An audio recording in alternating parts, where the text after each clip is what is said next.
uri ni ku ishuri, aho uri ni ku ishuri, aho uri ni ku ishuri. Muraho, uno munsi ikiganiro cyacu kirabagezwa n'umwagizi ikipe y'ishuri. Twizeye ko muri bukunde ibyo ari bubasangiza.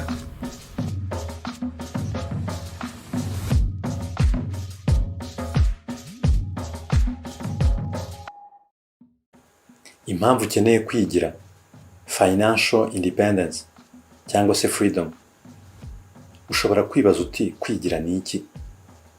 Kwigira cyangwa se mu yandi magambo ni ubwisanzure ku mufuka. Ni imvugo itomoye ishatse gusobanura umutuzo ushyikirizwa n'ubushobozi ugezwaho no kwishyiriraho gahunda zo gucunga amafaranga make winjiza, hanyuma zikakukanisha mu gihe gito ku gutunga amafaranga ahagije agukemura ibibazo by'ibanze, ugaca ukubiri n'imihangayiko igendana no gushirirwa bya hato na hato. Iki akaba ari ikibazo gikunze kugonga abakorera umushahara w'ukwezi. Mu yandi magambo ni ubushobozi bwo kwigizayo imihangayiko ishingiye ku gushirirwa n'amafaranga, ikagenda nka nyomberi nk'aho itigeze ibaho.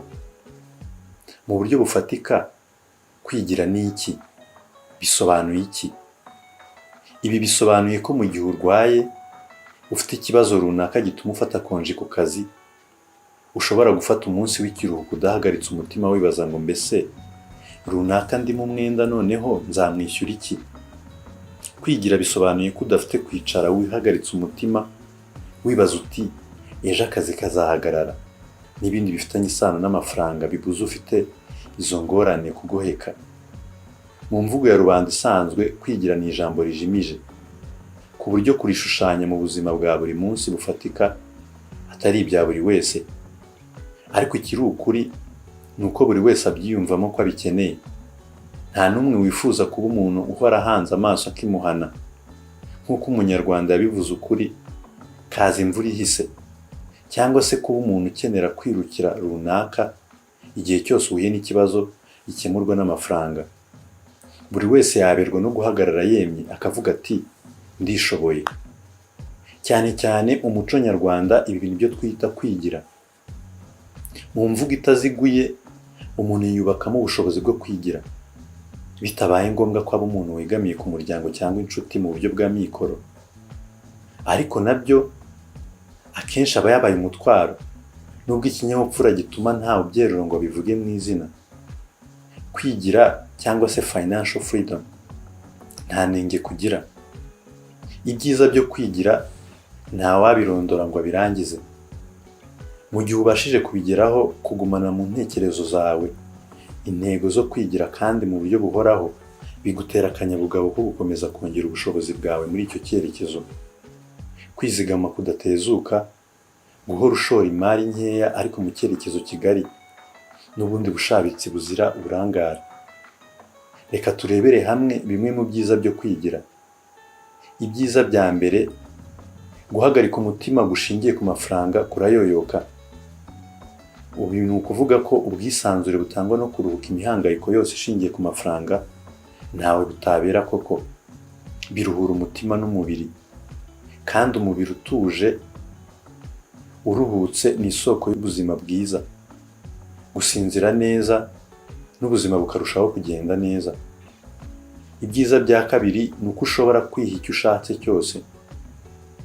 Mu buryo bukwiye, kuba wakwizigamira amafaranga ahagije mu kwiyitaho mu buzima bwawe bwa buri munsi, ndetse no kuba nta madeni akubuza amahwemo ufite, bigufungurira amarembo y'uko ushobora no kwiha icyo umutima wawe ushaka cyose.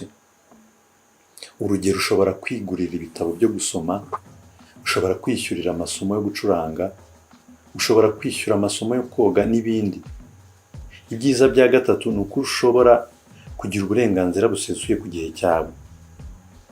Mu gihe bugarijwe n'imyenda, abantu benshi bakunze gufata indi mirimo yiyongera ku kazi basanzwe bafite, kugira ngo babashe kubona amafaranga yiyongera ku mushahara asanzwe, kugira ngo bikemurire ibibazo n'imyenda babereyemo abandi. Mu mikorere nk'iyi, igihe kiba umutungo ntagereranywa, a precious commodity, udashobora kubyazwa umusaruro nk'uko nyir'ubwite abyifuza. Aha niho bamwe bisanga mu mahitamo adashoboka yo kuba yakora amanywa n'ijoro, kandi gukora utaruhuka bikaba injyana muntu. Ibi twese turabizi ko biragoye. Mu gihe wibanze ku rufatiro rw'urugendo rwo kwigira, ukabiharanira, ukabigeraho, cya gihe wabashije kurokora cyo kwirirwa ucaracara ushakisha ubwishyu bw'imyenda n'ibindi ukeneye bitari kuboneka mu mushahara w'akazi kawe, kiba igihe gihagije ushobora gukoramo byinshi byubaka nk'umuntu ku giti cyawe ndetse nk'umuntu mu muryango mugari, harimo no kwita ku bantu bawe usanzwe batakubonaga. Ibyiza bya kane ni uko habaho imikorere ikubakamo kwihangana no gutegereza. Igihe wugarijwe n'imyenda uhanganye no kubaka ubushobozi ngo uyigobotore, bigutera kwiyubakamo akamenyero ko kwihangana, kwiyima icyo ukeneye atari uko ucyanze ahubwo ari uko udakwiriye kukiha kandi hari ibyo ubazwa kwishyura. Nta kintu kiba kibi nko kuba runaka yugarijwe n'imyenda kandi akaba ari umuntu udashobora kwifata ngo yiyumanganye, kuko iyi mimerere izakomeza kumusunikira no gufata ibyemezo bifutamye, cyane cyane ku ngingo yerekeye guhaha bitandukanye. Kwihangana no kwifata bizakubakamo imbaraga z'umutima zinagusunikire guhaha ibitari ngombwa mu igenamigambi ryawe, maze ibi nabyo bizakuzanira amahoro y'umutima azakomeza kwigobotora imyenda yawe, wikiranura na rubanda, ari nabyo bizakuzanira umutuzo urambye. Urugendo rugana ku kwigira, niba utararutangira, iki ni cyo gihe cyo gutekereza neza kuko ukwiriye kwinjira muri uru rugendo rugana ku kwigira.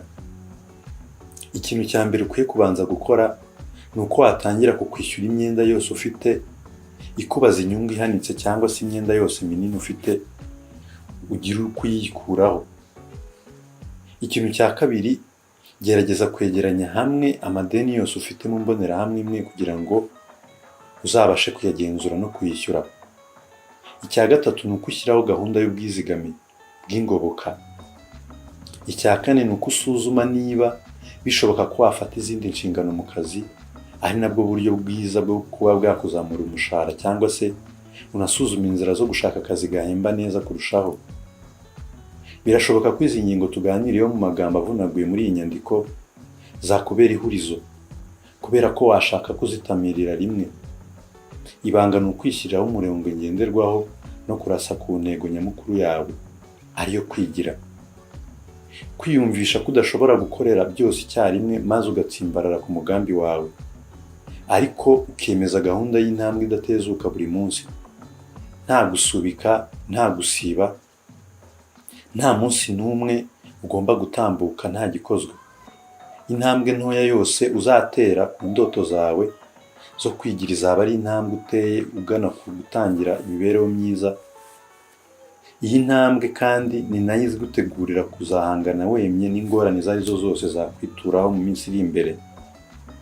Mu ncamake, ni ingenzi cyane kuzirikana ko kugira ibibazo by'amafaranga cyangwa ubutunzi bitavuze ku isi kurangiriyeho. Si wowe wenyine ugira ibibazo nk'ibyo. Gutuza no gutekereza neza ugafata ibyemezo bitajenjetse kandi bifite ishingiro nibwo buryo bwiza bwo kugaruka mu murongo wo gukumira ingorane zishamikira ku gucunga nabi umutungo cyangwa se amafaranga. Nta mpambamye n'imwe, nta rwitwazo, kuko utabasha kugera ku bushobozi bwo kwigira. Muri make, kwigira ni ingenzi.